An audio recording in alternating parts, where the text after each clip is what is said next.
Hi everybody, welcome to the Planet 46 Comic Show. I'm Matt Price. I'm here with Kyle Roberts. Kyle, what's going on this week? Yeah, we've got some Avengers 2 rumors, Iron Man 3 trailer, awesome Iron Man 3 trailer came out this week, and then Halle Berry returns as Storm in X-Men. All that more this week on Planet 46 Comic Show.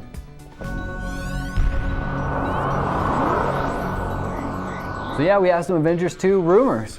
Yeah, Comic Book Movie rounded up some information from an SFX magazine interview with Kevin Feige of Marvel Studios, and they were talking to him about what might be happening in Avengers 2.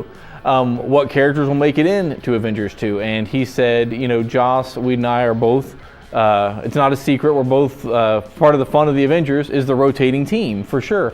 So what that could mean is some new Avengers joining Captain America, Thor, Iron Man, Hawkeye, Hulk, and Black Widow in Avengers 2. Could be anybody really from the Avengers world, possibly, that they have the rights to. So that leads us to our question today is, who or what would you like to see in Avengers 2? What do you want to see happen? Do you want to see Ant-Man? You want to see Doctor Strange? Would you like to see Black Panther? Yeah, any number of people kind of available.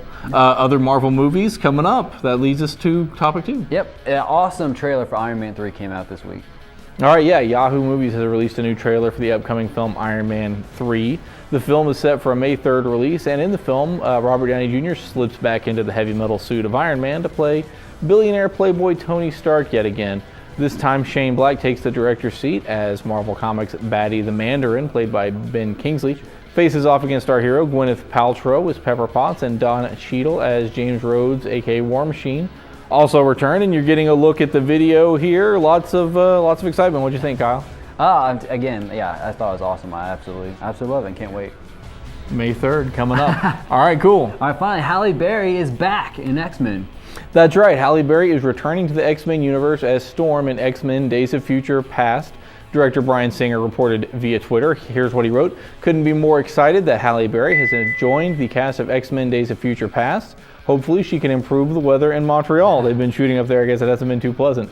X-Men Days of Future Past is based, at least partially, on the X-Men comic book story from 1981 in issues 141 and 142 of Uncanny X-Men. The film is set for July 18th, 2014 release. Sweet. Let's get into the review file. First up, Age of Ultron, number 1. Yeah, this is a story that's been hinted about for at least 3 years, a future in which Ultron has taken over the Earth.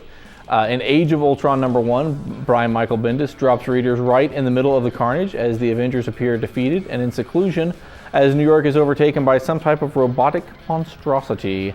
Brilliant double-page spreads by Hitch set up this desolate world, and in the first issue, the point of view we're looking at is primarily Hawkeye's.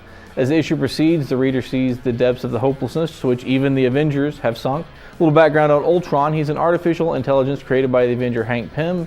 It's come into conflict with the Avengers on numerous occasions, each time upgrading its systems for the next time around. In Age of Ultron, it appears Ultron has evolved to the point where it may be able to fulfill its objective of taking over the Earth. This is the first part of the 10-part series that sets up a world in which Ultron is the ultimate power. Hitch and inker Paul Neary, as the creators of the widescreen-looking comics that dates back to the Authority and the Ultimates, recreate that type of look here, and the detail of the destroyed city is among the issue's high points. Starting in the middle puts the reader right into the mystery. How that mystery is peeled back over future issues of Age of Ultron will ultimately measure how successful this event will be. Yeah, and really, that's a huge series for Marvel Comics. It's been kind of in the works. It's been in the works for a while. It's 10 parts. The next part is out next week, so it's coming out kind of fast and furious.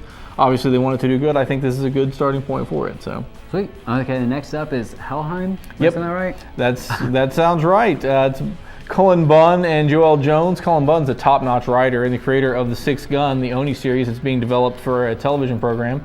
And in a new ongoing series from Oni, he's working with Joelle Jones, who's worked with DC Comics on things like Fables and Madame Xanadu. Helheim is a Viking epic with supernatural elements, and Bunn ratchets up the tension and dread throughout. In the series, a group of Vikings are protecting their encampment from a rival group that can only be temporarily defeated, because as these warriors are defeated, you kind of see right here, they come back again as zombies. So we follow the clan's young hero, Rykard, who has seen a vision of his own death. And not to get too heavily into spoilers, by the end of the issue, the status quo has changed and things have really gotten worse for everybody involved. Compelling first issue, 2 talented creators. It's worth checking out. Sweet. Next up, DC Comics, number 18. Detective Comics. Detective but Comics. DC. Yeah. That's where they got the name That's from. where A lot they of got the people name don't from know originally. that. No, DC Comics did originally was Detective Comics. As a writer, John Layman has a tricky balance to maintain here in Detective Comics 18. The issue is a follow-up to Batman Incorporated number 8, in which Batman's son Damian Wayne was killed. And Layman has to deal with that issue both from a character standpoint and because there's a big Requiem label splashed across the front with a Robin logo. But he's also got to keep up the pace on his ongoing Penguin saga.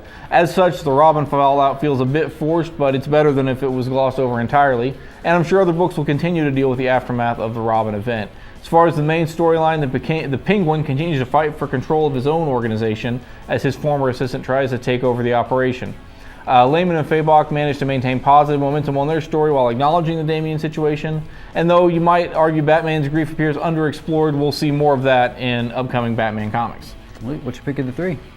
I'll go with Hal Heimer. It's a little bit different. I'm going to say Age of Ultron is a good one to pick up too, but that's obviously getting a lot of hype. If you're going to go a little under the radar, go with Hal Heimer. All right.